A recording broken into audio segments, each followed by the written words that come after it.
Okay, so this video is going to be how to adjust the laydown shock. And on this model, it's relatively easy. Let me come into the frame here. So here's your adjustment. And because I weigh 250 something, I'm on the highest adjustment.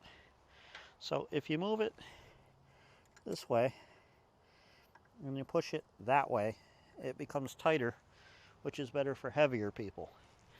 On the other hand, if you lost some weight, which I just did, then you're going to want to move it down. So down is down, up is up. And if you go too far in the up, it goes all the way back to the beginning and you start over again. So that's pretty much all there is to it. I mean, it's relatively foolproof. Folks, if you enjoyed this video, please like and subscribe. And share it on YouTube, share it on Facebook, share it wherever you like. Hopefully that helped you, and you have a great day.